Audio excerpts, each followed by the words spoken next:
ఎలాంటి అనారోగ్య సమస్యలకైనా సిమ్టమ్స్ కాదు రూట్ కాజ్ ని సరిచేయటం సెల్ హెల్త్ క్లినిక్ ప్రత్యేకత.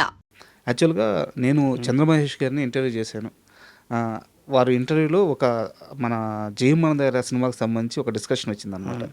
జయం మందేర శ్రీహరి గారు వేరే సినిమా చేస్తున్నారు. అప్పుడు అదే టైంలో 2 కథలు సేమ్ ఉన్నాయని చెప్పి డిస్కషన్ నడిచింది. మన తర్వాత ఎన్ శంకర్ గారు వెళ్ళి మాట్లాడుకొని చూసుకొచ్చుకొని చేశారు.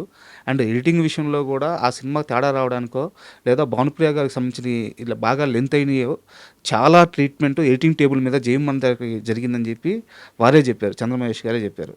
అది జయం మందిరా ఏంటంటే అండి, cinema one day Suresh Babu సినిమాలన్నీ సార్ 1 డే బిఫోర్ రిలీజ్ అవుద్ది. ఒక్క షో వేస్తారు ఎక్కడో ఒక దగ్గర, రాజమండ్రిలోనో నెల్లూరు సైడ్ ఎక్కడో వేస్తారు. అక్కడ ఒక షో జనంకి వేస్తారనమాట, వచ్చిన క్రౌడ్కి అంతే. ఇది పర్టికులర్ మేము వేస్తున్నాం అని చెప్పరు. ఏదో ఆడే సినిమాని తీసే సినిమా అనౌన్స్మెంట్ కూడా ఉండదు, ఏం ఉండదు. సడన్గా మార్నింగ్ తీసుకెళ్ళి బోర్డు పెట్టి వేస్తారు.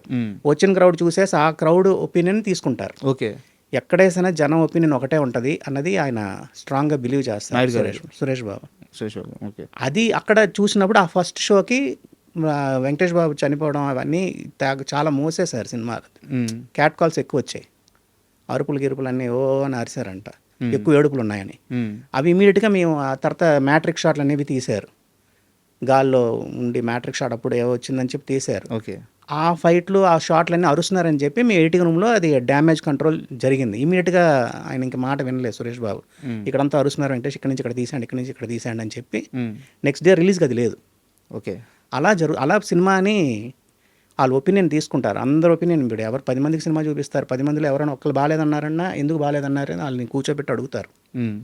ఆ డిస్కషన్ ఉంటుంది వాళ్ళ దగ్గర. బట్ అలాగ డ్యామేజ్ కంట్రోల్ అయిన సినిమా అది. కానీ 15 నిమిషాల పైన నిడి ఉండే సినిమాని తీసేశారంట. 18 minutes 20 minutes తీసేసామండి. అవునా? ఆ ఏడుపు సీన్లన్నీ తగ్గించేసాం. జనం చూడట్లేదు, అది కొంచెం ఆ తమిళ్ ఫ్లేవర్ ఎక్కువ ఉంది అన్నట్టు అనిపించిందని చెప్పారని అప్పటికప్పుడు నిర్దాక్షిణ ఎడిటింగ్ రూమ్కి వచ్చాను, కూర్చొని ఇక్కడ నుంచి ఇక్కడ తీసేద్దాం, ఇక్కడ నుంచి తీసేద్దాం అని చెప్పి దాన్ని ఎలా స్మూత్ చేయాలో చేసేసి అసిస్టెంట్లు వెళ్ళి ఆ నైటే వెళ్ళి థియేటర్లో ఎక్కడుంటే అక్కడ ప్రింట్ అంటే ఆ ప్రింట్లో రిమూవ్ చేసుకుంటూ వెళ్ళిపోయారు. సార్ అలా ఆ డ్యామేజ్ కంట్రోల్ అయ్యిందనమాట. అలా అన్ని సినిమాలకు ఉంటుందండి, అక్కడ సురేష్లో జరిగే సినిమాలన్నిటికీ ఉంటుంది సార్. కాబట్టి ఆయనకి ఎప్పుడు ఆ చిన్న సక్సెస్ రేషియో ఉంటుందండి. ఆయన ఎక్కువ ఇన్వాల్వ్ అవుతారు సినిమాలో, అందరు ఇన్వాల్వ్ అవుతారు, ఈయన కొంచెం ఒక స్టెప్ ఎక్కువ ఇన్వాల్వ్ అవుతారు. అయితే ఒక చిన్న సరదా క్వశ్చన్ సార్, సురేష్ ప్రొడక్షన్స్లో నాయుడు గారి టీము, సురేష్ బాబు గారి టీము రెండు వేరువేరుగా ఉంటాయి, ఎవరి పనులు వాళ్ళే, బట్ టీమ్స్ వైజ్ విడిపోయి ఉంటారు. సరదా కంటే వర్క్ కోసమే అని చెప్పి చెప్తూ ఉంటారు, కరెక్టేనా? అదేం ఉండదండి, సురేష్ బాబు టీము నాయుడు గారి టీం అనేది ఉండదు. నాయుడు గారు ఏంటంటే స్పీడ్, ఆయన ఒకసారి కథ విన్నాడా నచ్చిందా ఇమ్మీడియట్గా వెళ్ళిపోతారు ఆయన. సురేష్ బాబు వాళ్ళకి కాదు, కథ నచ్చినా సరే ఇంకొక నలుగురికి చెప్పి వాళ్ళందరిని బాగుందంటేనే సినిమా చేస్తాడు ఆయన. ఆ తేడా ఉంటుంది అంతే.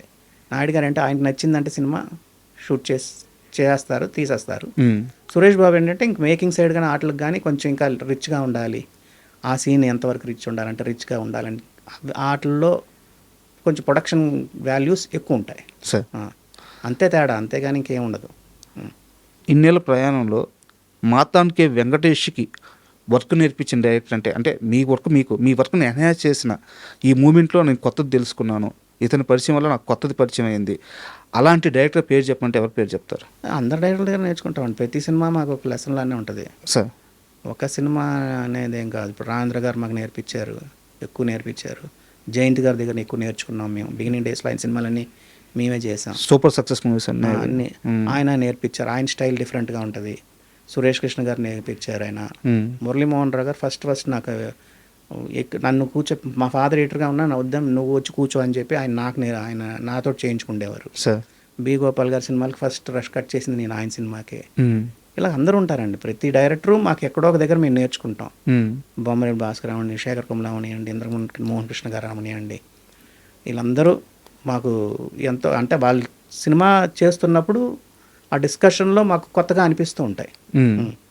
ఏదో రొటీన్గా ఏదో చేయడం అనేది ఉండదు, ఏదో కొత్తదనం ఉంటుంది ప్రతి సినిమాకి. ఈ ఏజ్లో కూడా మాకు కొత్తగా ఏదో చెప్తూ ఉంటారు, ఇలాగ ఆలోచిస్తున్నారు వీళ్ళు, మనం ఎందుకు ఇలాగ ఆలోచించలేదన్న ఫీలింగ్ కలుగుతూ ఉంటుంది. సార్ నేను ఎలాగ అనుకున్నాను, మీరు ఎలా ఎడిట్ చేశారంటారు. మేము ఒక్కొక్కసారి మేము అనుకున్న దానికంటే బెటర్గా వచ్చిందని అంటారు. ఇలాంటివి రకరకాలు ఉంటాయండి, ప్రతి సినిమాకి ఉంటాయి. ఈ ప్రయాణంలో పూరి గారితో మీ ఫస్ట్ అసోసియేషను ఇట్లు శ్రావణి సుబ్రహ్మణ్యం అనుకోవచ్చు. సో ఆ డే 1 మీ ఇద్దరు మీటింగ్ ఎలా జరిగింది, బాగా ఏమన్నా గుర్తుందా? అది అంటే ఏమో తెలియదండి నాకు. సినిమా అయితే నాకు ఇచ్చారు. ఎలా వచ్చిందని గుర్తు? మా ఇంటి కింద ఆఫీస్ ఉండేది, ఆ సినిమాకి ప్రొడ్యూసర్స్ ఆఫీస్ తీసుకున్నారు సార్. మా ఫిల్మ్ నగర్ ఇంట్లో కింద వాళ్ళు ఆఫీస్ రెంట్కి తీసుకున్నారు. అలా పరిచయం, అలా నేను ఎడిటర్గా ఉండడం నాకు ఇచ్చినట్టున్నారు. బట్ ఏమో మరి నాకు ట్రావెల్ అయితే పూరి జగన్నాథ్ బాగా ట్రావెల్ అయ్యాను సార్. ఆయన టెక్నీషియన్స్ బాగా రెస్పెక్ట్ ఇస్తారు, మేము ఏమైనా చెప్పినా వింటారు, ఏది చెప్పినా పాజిటివ్గా తీసుకుంటాడు. ఆయన నెగిటివ్ ఆ సినిమా ఇది బాగాలేదండి అని అన్నా కూడా ఫీల్ అవ్వడు, చాలా పాజిటివ్గా తీసుకుంటాడు. ఎందుకు అండి అని అంటాడు, ఇది ప్రాబ్లం అండి దీంట్లో సినిమాలో అంటే ఏమైనా చేయగలమా అని చూస్తారు. ఇంకా లేదు అంటే ఆయన ఓకే అని అంటాడు, దాన్ని డ్యామేజ్ ఎంతవరకు కంట్రోల్ చేయకుండా చేస్తారు. బట్ 90% ఆయన చాలా comfortable director, technicians comfortable director ఆయన. పూరి గారితో మీకు ట్రావెల్ ఉంది కాబట్టి ఒక 3 సినిమాల గురించి, పూరి గారి 3 సినిమాల గురించి మీరు పనిచేసినవి మాట్లాడుకుందాము. ఇండస్ట్రీలో చాలామంది రైటర్లను కలిశాను, చాలామంది డైరెక్టర్లను కలిశాను. చాలామంది చెప్పే ఒకే ఒక మాట ఏంటంటే, అమ్మా నాన్న ఓ తమిళ అమ్మాయి, ఆ సినిమాలో ఉండే ఎమోషన్స్ అది దేనివల్ల బ్యూటీ వచ్చిందో తెలియదు. రైటింగ్ వల్ల, డైరెక్షన్ వల్ల, ఎడిటింగ్ వల్ల ఆ సినిమా తెలియదు. కానీ సార్ ఆ హ్యూమన్ ఎమోషన్స్ మళ్ళీ ఇంకో సినిమా రాదు. ఈవెన్ కోనా వెంకట గారు కూడా ఇదే మాట చెప్పారు నా ఇంటర్వ్యూలో, అదొక అద్భుతం హ్యూమన్ ఎమోషన్స్లో అని చెప్పేసి. సో మీకు ఆ సినిమాతో మీ ట్రావెలింగ్లో గుర్తుండిపోయే మూమెంట్స్? లేదండి, ఇప్పుడు జనరల్గా మదర్ అండ్ ఫాదర్ ఆ సినిమా పెద్ద హిట్ అవ్వడానికి మేము అనలైజ్ చేసుకునేది ఏంటంటే, మాకు నచ్చడానికి కారణం ఏంటంటే, ప్రతి తల్లి తండ్రికి, తల్లి కొడుకుకి కొంచెం డిస్టెన్స్ ఉంటుంది. సో బట్ ఆ సినిమాలో మీకు ఫ్రెండ్స్లా ఉంటారు, అది కనెక్ట్ అయ్యారు అందరూ జనం అన్నది మేము అదే దాని హిట్కి కారణం. ఆ ఫ్లేవర్ అనేది మేము అనుకోవడం. సార్ ప్రతి దాంట్లో అలా ఉండరు. ఇప్పుడు తొలి ప్రేమలో ఒక బ్రదర్ అండ్ సిస్టర్ రిలేషన్షిప్ ఉంటుంది, కరెక్ట్. అలాంటిది రియల్ లైఫ్లో ఉండవండి, అవి ఎక్కడో ఉంటాయి. ఆ రియల్ లైఫ్లో అయ్యో ఇలా ఉంటే బాగుంటుంది, ఇలా మదర్ ఉంటే బాగుంటుంది, ఇలా కొడుకు ఉంటే బాగుంటుంది అని కనెక్ట్ అవుతారు చూస్తారు ఆడిటోరియం. అవి పెద్ద హిట్ని చేస్తాయి సినిమాలు. అవి ఎమోషన్ ఇది పట్టుకోగలిగితే. పూరి జగన్నాథ్ సినిమాలో అన్నిట్లో అవి ఉంటాయి. ఇప్పుడు ఇడియట్ ఉంది, ఒక అమ్మాయిని ప్రేమిస్తున్నామంటే మనం ఆలోచించి 10 సార్లు ఆలోచించి అమ్మాయి ఏమనుకుంటుందని చెప్పి వెళ్ళి మాట్లాడతాం. ఐ లవ్ యూ ఏదో చెప్పాలనుకుంటే భయపడతారు. దాంట్లో హీరో క్యారెక్టర్ చేసిన అలా ఉండదు, డైరెక్ట్గా వెళ్ళి ఐ లవ్ యూ అంటాడు. అది ఒక ఫ్యాంటసీ. అలా అయ్యో ఇలాగుంటే బాగుంటుంది అన్న ఫీలింగ్ కలుగుతుంది చూస్తారు ఆడిటోరియంలో, అవి హిట్ అవుతాయని మేము నేర్చుకున్నాం ఇవన్నీ అంతే. అవి మేము ఎక్కడో కనెక్ట్ అయ్యామనుకోండి.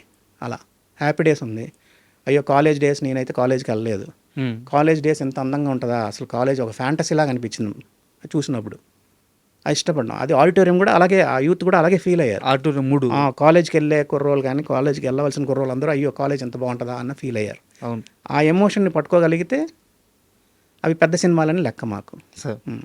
ఇప్పుడు గోదావరి ఉంది, గోదావరి సినిమా చేసినప్పుడు మేము బాగా ఎంజాయ్ చేస్తాం.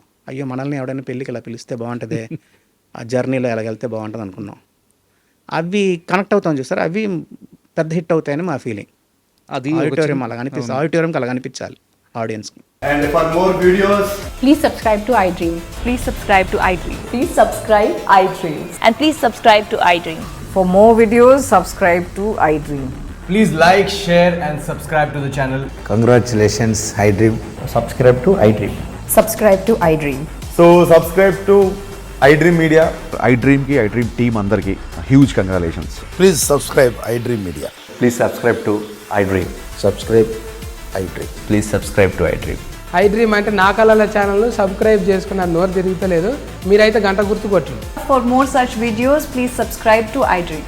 Subscribe to iDream. Please subscribe to iDream. Please subscribe iDream Media. Please do subscribe to iDream. Please subscribe to iDream Media. For best entertainment and information, please subscribe iDream. And don't forget to subscribe to iDream.